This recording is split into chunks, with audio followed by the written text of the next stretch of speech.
প্রান্তিক পর্যায়ে প্রসূতি সেবা দিতে পাবনার পৌর এলাকার গোবিন্দা মহল্লায় প্রতিষ্ঠা করা হয় মা ও শিশু কল্যাণ কেন্দ্র।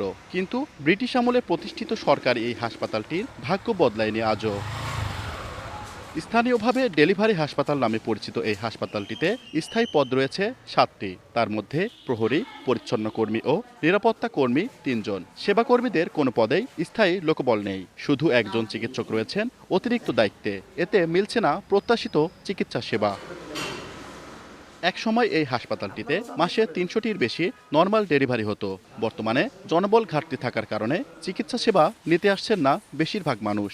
এতে ডেলিভারির সংখ্যা বর্তমানে দাঁড়িয়েছে প্রায় 50টি। শিশু বিশেষজ্ঞ পদ না থাকায় ঝুঁকির মুখে সেবা প্রত্যাশীরা। গুরুত্বপূর্ণ আল্ট্রাসোনোগ্রাম মেশিনও নেই। আরেকটা ডাক্তার হলে ভালো হয়। একজন ডাক্তার উনি কতটিকে দেখবে? চিকিৎসক থাকে না সবসময় এবং ঔষধের ঘাটতি আছে। আমাদের স্টাফ খুবই কম, এখানে রুগীর থেকে স্টাফ কম। একজন শিশু ডাক্তার হলে আমাদের সবচেয়ে বেশি ভালো হয়, আর সার্বক্ষণিক ডাক্তার লাগবে আমাদের। হাসপাতালটিতে পর্যাপ্ত জনবল না থাকায় জেলার সদর হাসপাতালে পাঠানো হয় রোগীদের, জানালেন অতিরিক্ত দায়িত্বে থাকা চিকিৎসক। ডেলিভারির পর কিছু বাচ্চা যেগুলো সমস্যা হয় সেগুলো দেখানোর জন্য আমাদেরকে সদরে রেফার করতে হয়। যদি এখানে একজন পেডিয়াট্রিশিয়ান ডাক্তার যদি থাকতো তাহলে তাদেরকে রেফার করা লাগতো না, তারা এখানে সেই সার্ভিসটা নিতে পারতো। পাবনা মা ও শিশু কল্যাণ কেন্দ্রে 30টি শয্যা রয়েছে।